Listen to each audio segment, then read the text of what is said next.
Probably have to take a look at that later. Hey Sam, I really appreciate you taking the time out to give me the company's high wall examination procedures. But why are we beginning to examine at the top?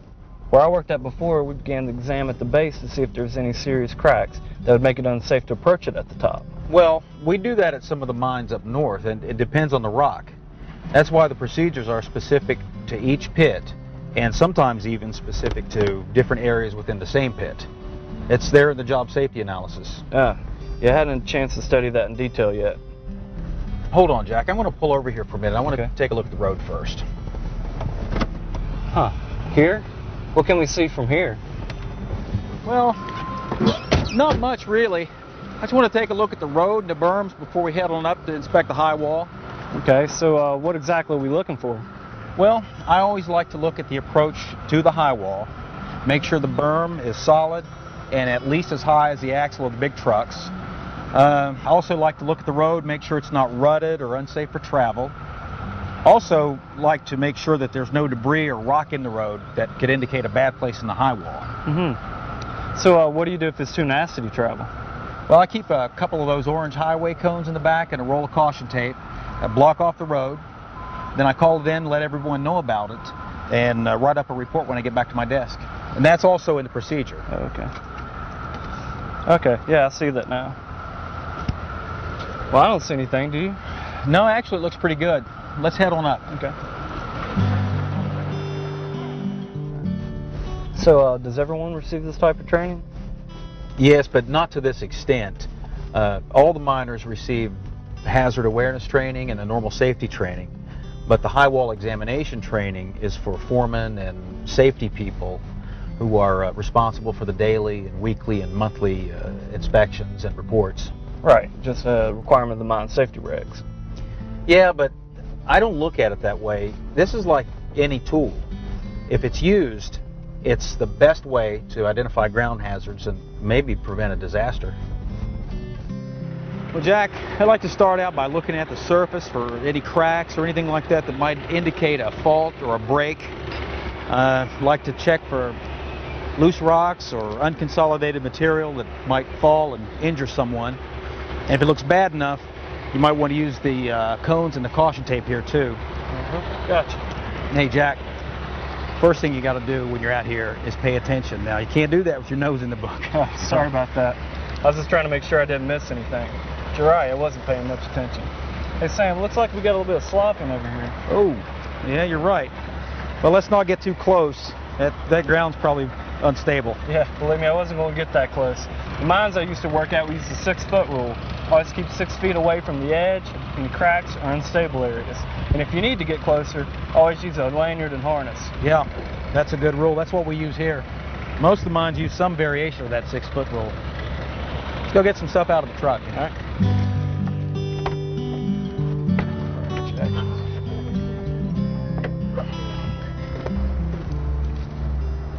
All right, so what do we do next? All right, I'll call the foreman and let him know what we found, and that way he can warn his people.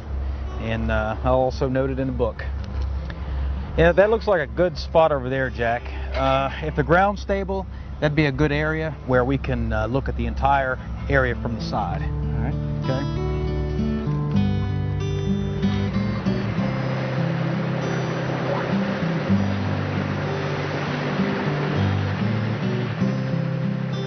You know, you can't see the area pretty clearly from here, but you can't make out that much. Oh, use these. You know, you're pretty good. Cones, caution tape, binoculars. You got any other little toys to carry around with you? No, that's about it, except for a tape measure. I used to have an Abney level. You could tell the height, but the bubble tube broke. I should get me another one of those. Yeah, I'm not surprised. Do you normally have any other problems with this pit? Well, occasionally we'll get a fracture line, like that one right there. And once in a while, the previous blast causes back break, resulting in a raggedy face.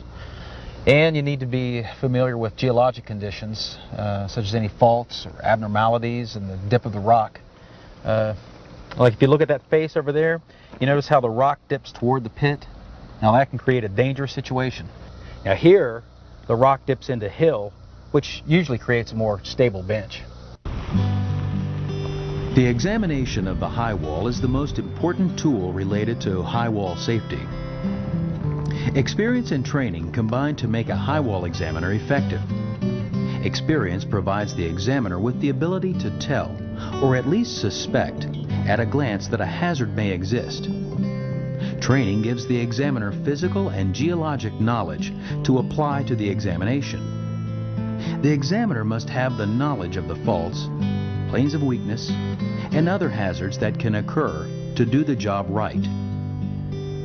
The examination should always begin a safe distance from the high wall. The geology of the strata being mined will determine whether the exam should start on top or at the base of the wall.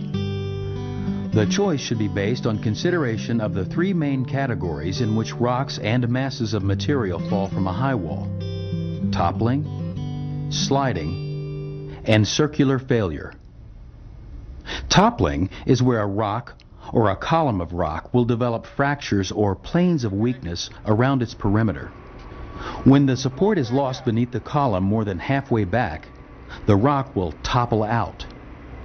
There will generally be signs of separation on top of the high wall before a failure. If the mine has a history of these types of failures, start the examination on top of the high wall. Sliding failures can occur when a simple plane of weakness such as a joint, bedding plane, mud seam, or fracture dipping down toward the pit is exposed. The steeper these planes dip, the greater the tendency for rocks to slide and the less warning that there might be a rock fall or a slide. Therefore, examine the high wall from the base first. A circular failure usually occurs in weak rock, spoil, soil, waste rock, or other unconsolidated material. It typically does not follow a pre-existing fracture plane, but is shaped like a circular arc. Signs of bulging at the bottom and cracks or scarps on top are present prior to the actual failure. Because of the weakness of the material, begin this examination from the bottom. To be effective, the examiner must communicate all of the findings. A recorded log of the examinations can provide valuable information regarding failures such as time of year, weather conditions, intervals from time of exposure to failure, and frequency and types of failures. Reviewing the records tells the examiner what conditions have been previously found at the mine, as well as the history of failures. Many companies are using Job Safety Analysis, JSA.